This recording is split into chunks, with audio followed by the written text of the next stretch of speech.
Sometimes a great wandering thought sees the ages still unaccomplished, seizes the force in its eternal flow, and precipitates upon earth a powerful vision which has the power to realize what it sees. The world is a vision becoming real. Its past and its present are not merely the result of an obscure impulse coming from the womb of time, of a slow accumulation of sediments which little by little molds us and stifles us and imprisons us. It is the powerful golden attraction of the future which draws us in spite of ourselves, as the sun draws the lotus from the mud, and forces us to a glory greater than any our mud or efforts or present triumphs could have foreseen or created. Sri Aurobindo is this vision and this power of precipitating the future into the present. What he saw in an instant, the ages and millions of men will unwittingly accomplish. Unknowingly, they will seek the new imperceptible quiver that has entered the earth's atmosphere. From age to age, great beings come amongst us to hew a great opening of truth in the sepulchre of the past. And truly, these beings are the great destroyer of the past. They come with the sword of knowledge to shatter our fragile empires.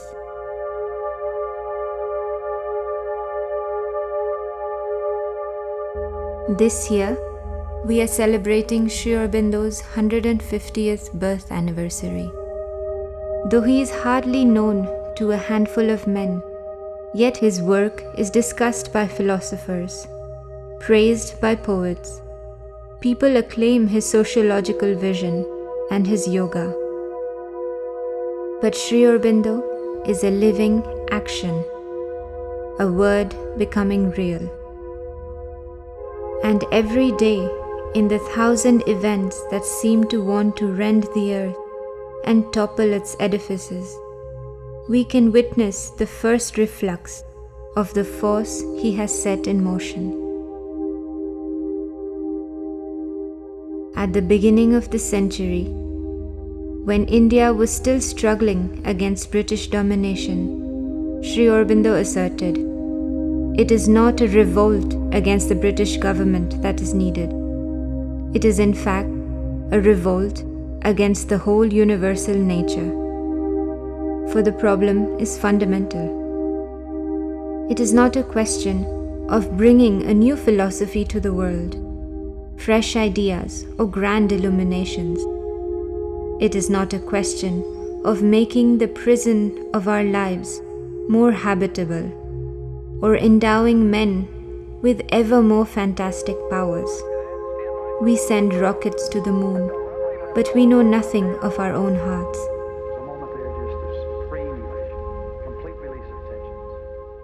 It is a question, says Sri Aurobindo, of creating a new physical nature which is to be the habitation of the supramental being in a new evolution. For the imperfection of man is not the last word of nature, but his perfection too is not the last peak of the spirit.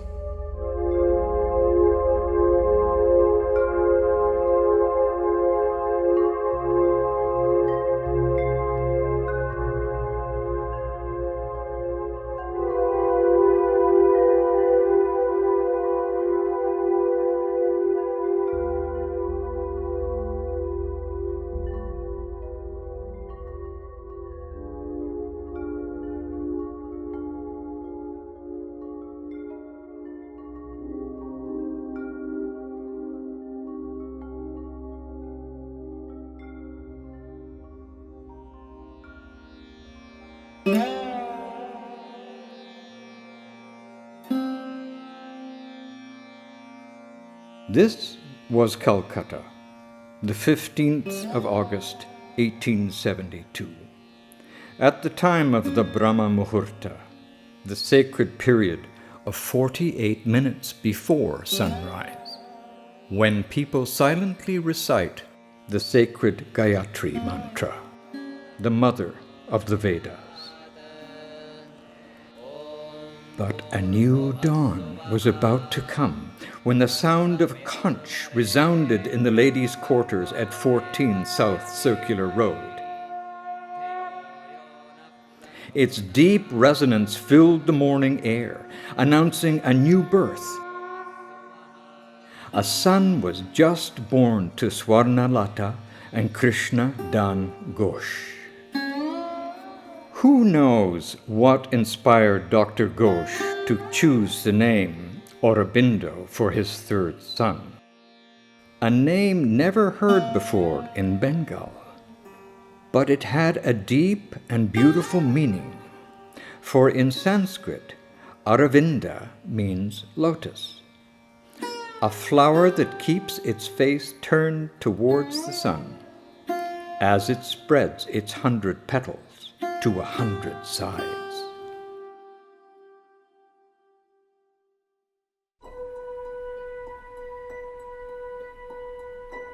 (1872) also saw the birth of Impressionism in France. While modern physics was exploring the secrets of matter with Max Planck, and Jules Verne was busy probing the future.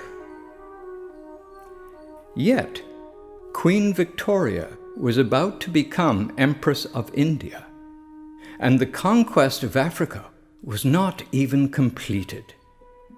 It was the turning point from one world to another. But Europe was still at the peak of its glory, and the game seemed to be played there.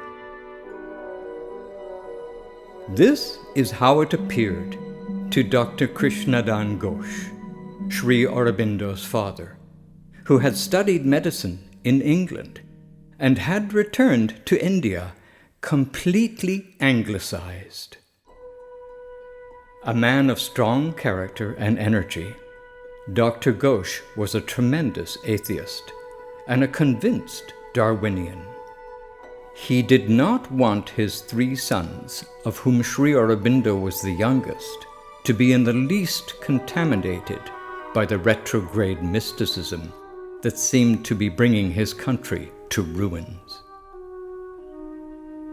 And this is how young Ara, as his family members called him, grew up in an English atmosphere at home in the town of Rangpur, ignorant of his mother tongue.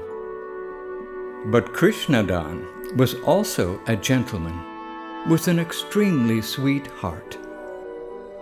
As a convinced progressive, he created a society for women, and as a patron of the arts, he supported the famed actor Girish Chandra Ghosh and his renowned Star Theatre. Ara's mother, Swarnalata Devi, could write stories and dramas, make small talk in English, look comfortable in a frock, and stay in the saddle when she went riding. Her creamy complexion won her the epithet Rose of Rangpur. But, unfortunately, she fell prey to her family disease, hysteria, which rendered her family's life, as well as her own, unhappy. Despite this, Ara's love for his mother remained profound, and he once referred to himself as a mad mother's mad son. At the age of 5, the frail young boy, who was timid by nature, was sent by his father, along with his 2 elder brothers, to the Loreto Convent School at Darjeeling, an institution run by Irish nuns. There, the schoolmates of the 3 brothers were mostly English boys, and English was the only language spoken in the boarding house. Ara retained few memories of his 2 years in Darjeeling. In later years, he recalled walks along paths overhung with golden ferns. Across the valleys, he could see forests of pine, deodar, and oak. And above the hills, Kanchenjunga, the third highest mountain in the world.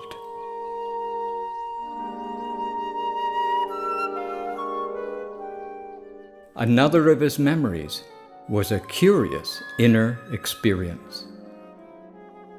I was lying down one day when I saw suddenly a great darkness rushing into me and enveloping me and the whole of the universe.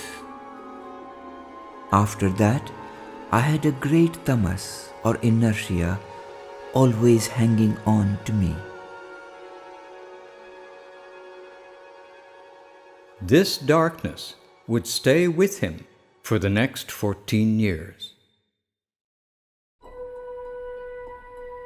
Soon after, his father, who had great ambitions for his sons, decided to take them to England for their education, along with his wife, Swarnalata, and his youngest daughter, Sarojini. They left Calcutta on a morning in 1879. Ara was just 7 years old.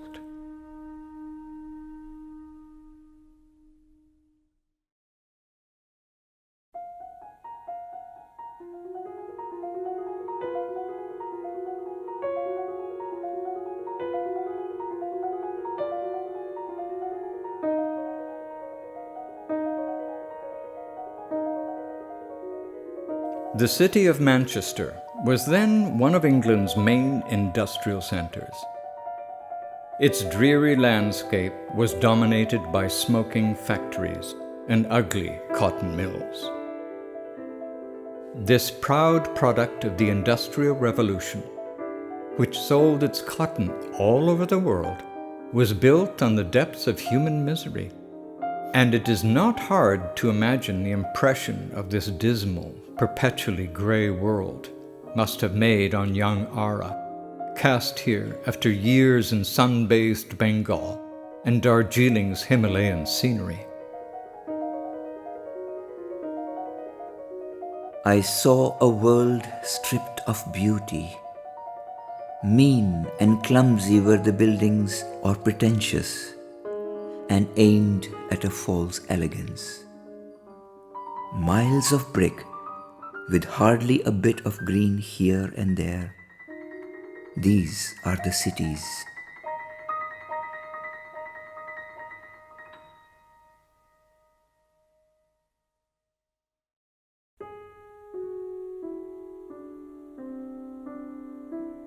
In Manchester, the 3 boys were placed in the house of an English clergyman, the Reverend William Druitt, and his wife, with strict instructions that they should not be allowed to make the acquaintance of any Indian or undergo any Indian influence. These instructions were carried out to the letter, and Ara grew up in entire ignorance of India, her people, her religion, and her culture. Soon after their arrival, his father returned to India, followed a few months later by his wife, Swarnalata, her newborn baby, Barindra, and Sarojini. Ara would never again see his father, who died just before his return to India, and barely his mother, who was extremely ill by this time and did not recognize him. So, this is a child who grew up outside every influence of family, country, and tradition, a truly free spirit. Very little is known about Aurobindo's early life in England, a period of nearly 14 years. In Manchester, Ara was too young to join the grammar school, like his elder brothers, so he was taught privately at home by the Druids for the first 5 years. Reverend Druid, an accomplished Latin scholar, grounded Ara in the language very well and also taught him English and history. Since he was studying at home, he had plenty of time to read books according to his taste. Those books included the Bible, Shakespeare, Shelley, and Keats. At the age of 11, Ara published his first poem, an imitation of Shelley's poem, The Cloud.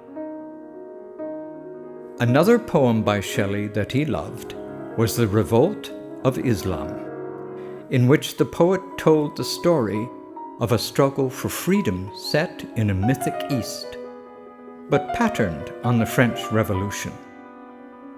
Ara read it again and again, and resolved to dedicate his life to a similar world change.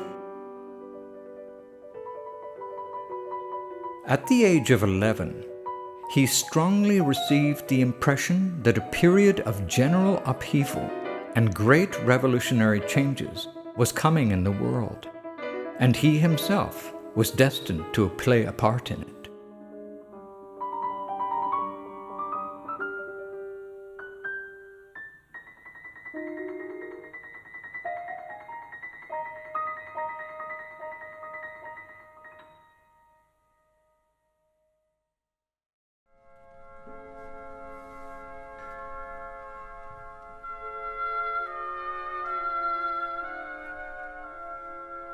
After 5 years in Manchester, Ara went to study in London. At first, he was excited by the change and found the city a wonderful place. But soon, the rush and the turmoil and the struggle of it turned it into a dreadful city, and he longed for the peaceful life of his native land.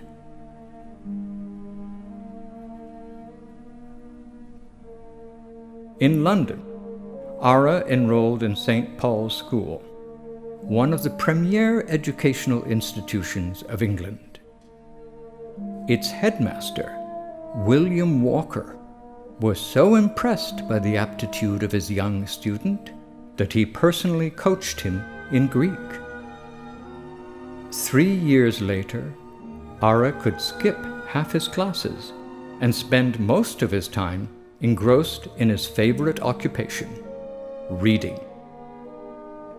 Nothing seemed to escape this voracious adolescent, for he quickly mastered enough German and Italian to read Goethe and Dante in the original, Prometheus Unbound, the French poets, Homer, Aristophanes, and soon much of European thought peopled a solitude of which he has said nothing. At that time, Ara discovered that he was extremely selfish, and he felt he ought to give up selfishness. That was a turning point in his inner life. During this period, Ara used to live on a slice or two of bread and butter and a cup of tea in the morning, and in the evening only a penny saveloy. His father had almost stopped sending money, and for nearly 2 years he survived on very little. Self-absorbed in his own world, he never sought to form relationships, unlike his brother Manmohan, who roamed through London in the company of his friends, Stephen Phillips and Oscar Wilde. However, there was never anything austere about Ara, and certainly nothing of the Puritan. It was just that he was elsewhere, and his world was replete. He even had a way of joking with a straight face, which never left him. Whether St. Paul's School appreciated his sense of humor, we do not know. But it certainly appreciated his astonishing culture, and he was awarded a classic scholarship to attend King's College, Cambridge.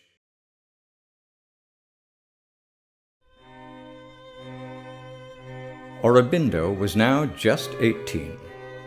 In his first year at King's, he won all the prizes in Greek and Latin verse, but his heart was no longer in his studies. It was Joan of Arc, Mazzini, the American Revolution that haunted him, and the liberation of his country from British rule.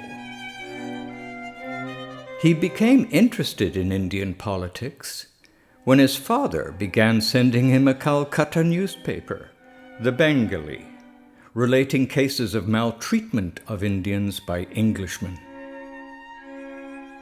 In his letters, Dr. Ghosh described the British government in India as being heartless. At that time, Aurobindo hardly knew what being an Indian meant, but he learned fast. Soon, he became secretary of the Indian Majlis, an association of Indian students at Cambridge, and delivered revolutionary speeches. He also joined a secret society called Lotus and Dagger, in which each member vowed to work for the liberation of India. Aurobindo left King's College with a first class in the Tripos Classics examination, but he did not care to graduate. In the same casual way, he prepared for the celebrated Indian Civil Service examination. He passed brilliantly, but neglected to appear for the horsemanship test, going for a walk that day instead of trotting at Woolwich, and was consequently disqualified.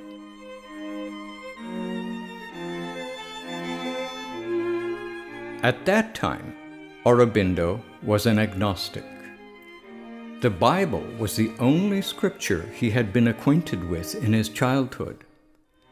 But during his studies at Cambridge, he came across a brief statement of the 6 philosophies of India in one of Max Muller's Sacred Books of the East, and he was especially struck by the concept of the Atman, or self.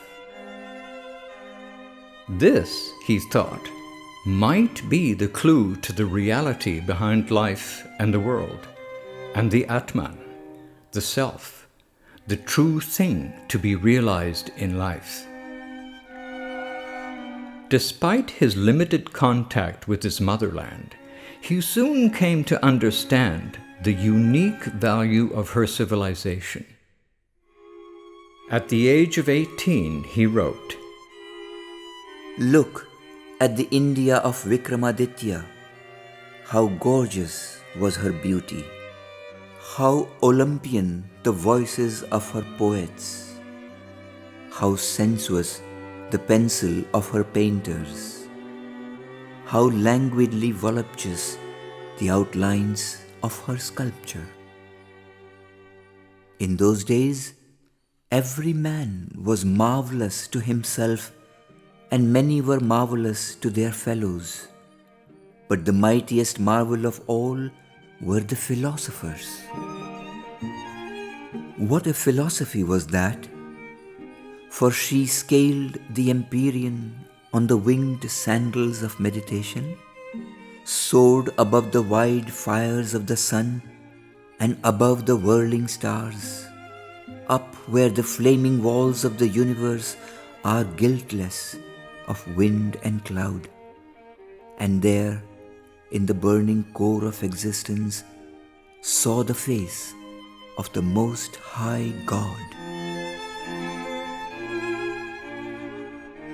She saw God and did not perish, rather fell back to earth, not blasted with excess of light, but with a mystic burden on her murmuring lips, too large for human speech to utter or for the human brain to understand. Such was she then.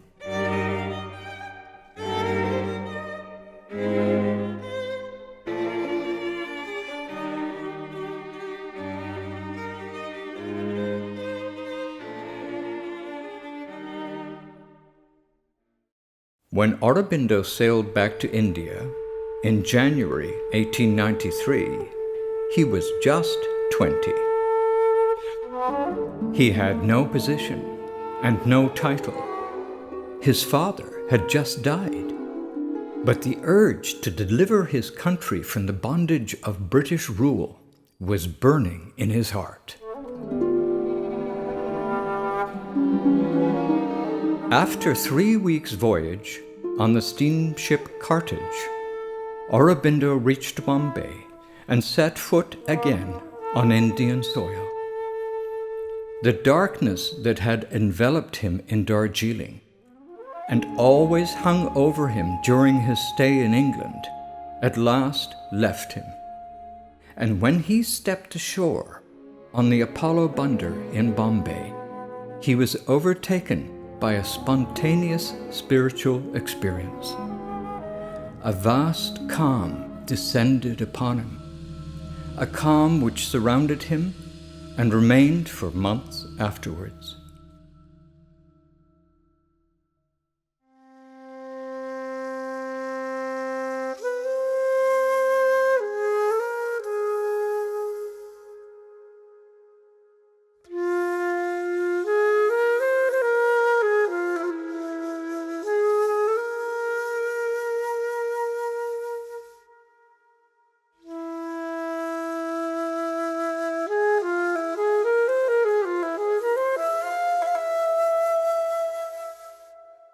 (1893).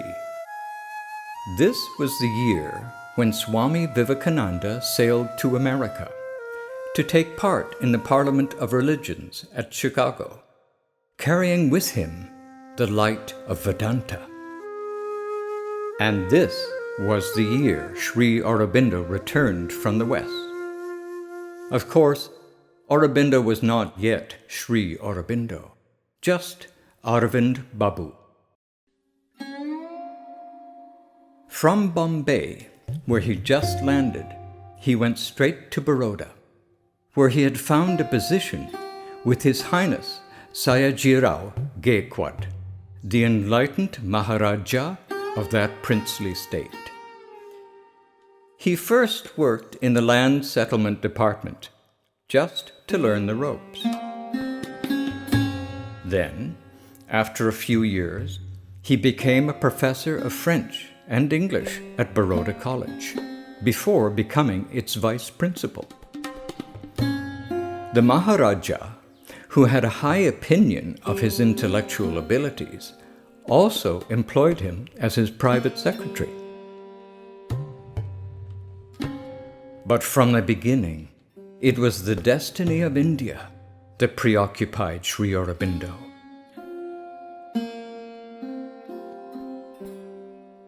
He was just 21 when he wrote with his razor-sharp pen a series of 9 articles in the Hindu Prakash, one of Bombay's largest newspapers.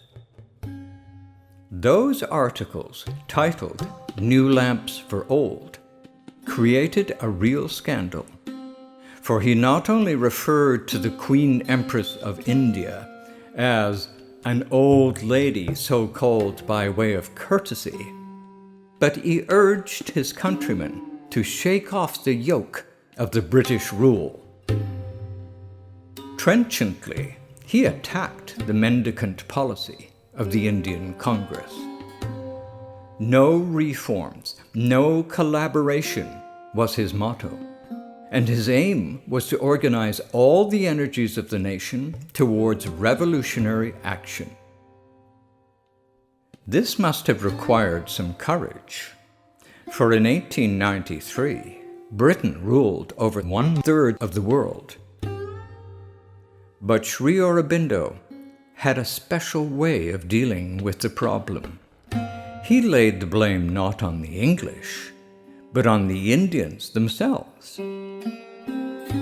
Our actual enemy is not any force exterior to ourselves, but our own crying weaknesses, our cowardice, our purblind sentimentalism.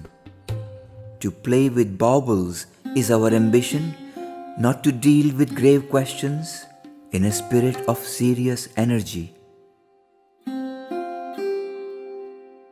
Sri Aurobindo's career as a political journalist started on a high note, but his criticisms were so incisive that they frightened the Congress leaders.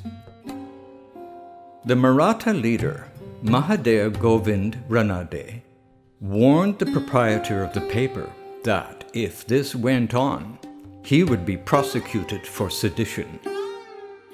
Asked to tone down his articles, Sri Aurobindo soon lost interest, and he realized that newspaper articles were not enough to awaken the country. The people were not yet ready. And this is how he suspended all public activity and began to work from behind the scenes, in secret.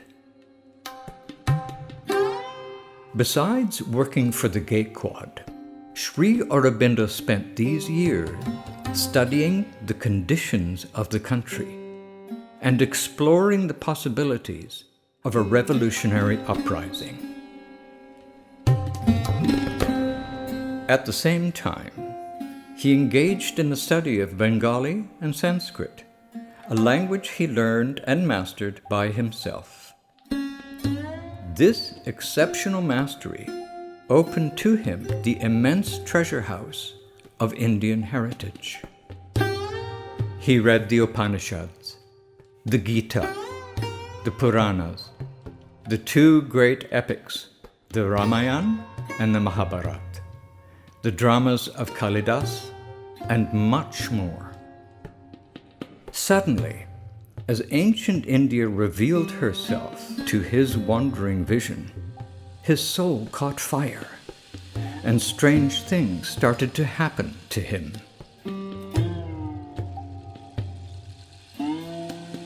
One day, in the first year of his stay at Baroda, while going in a horse carriage, he suddenly found himself in danger of an accident. But at that very moment, he had the vision of the Godhead surging up from within and averting the danger.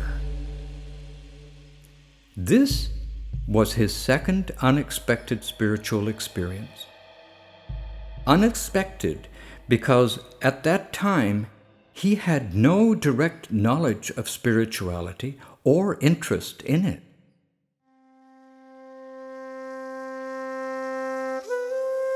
That was a thing I knew nothing about, never bargained for, didn't understand either.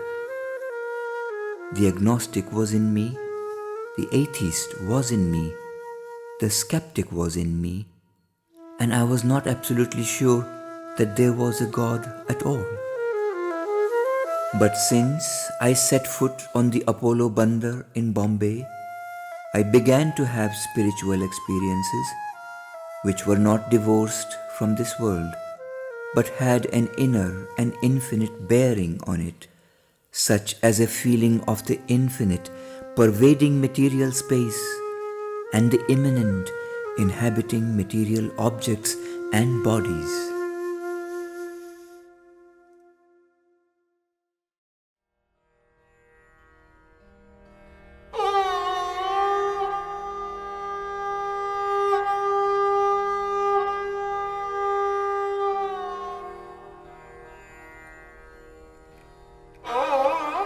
In 1894, Sri Aurobindo visited Bengal for the first time after his return from England.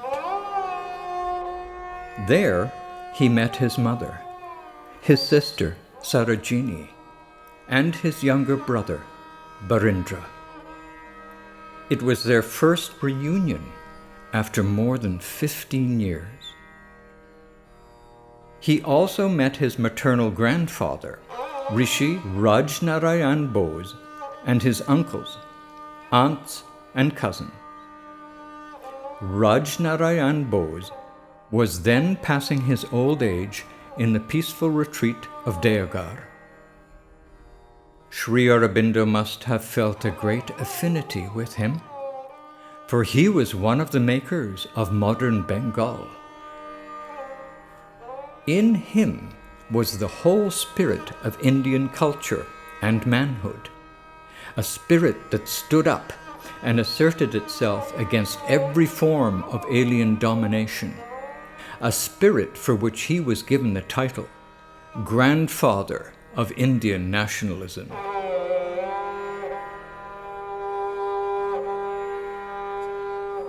In 1898, back to Baroda, Sri Aurobindo published his first book of poems, Songs to Mirtila, which contained many poems he'd written in England in his teens and a few written at Baroda. It is probably around this time that Sri Aurobindo discovered the life and teachings of Sri Ramakrishna Paramahamsa and the bold utterances of Swami Vivekananda. Sri Ramakrishna was a living challenge to the materialistic rationalism of the times, a living refutation of the pervading spirit of skepticism and atheism. About him, Sri Aurobindo wrote, In a unique and extraordinary life, he took the kingdom of heaven by violence, seizing upon one yogic method after another, and extracting the substance out of it with an incredible rapidity, always to return to the heart of the whole matter, the realization and possession of God by the power of love.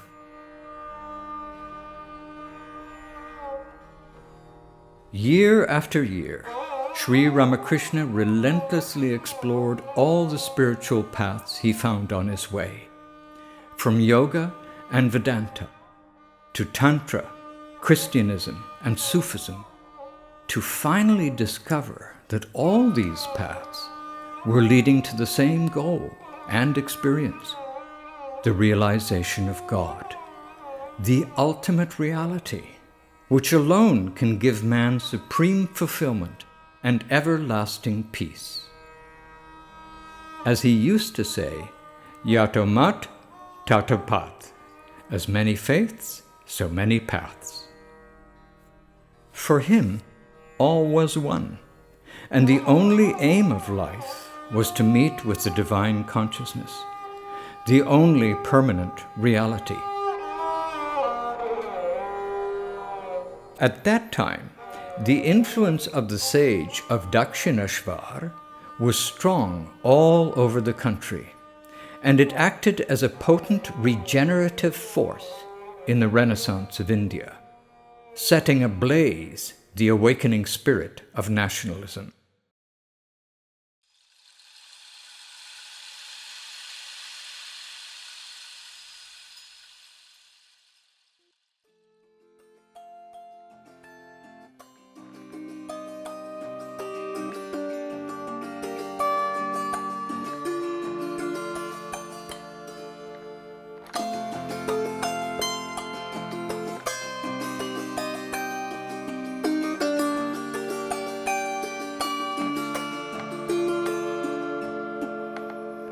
With wind and the weather beating round me, up to the hill and the moorland I go.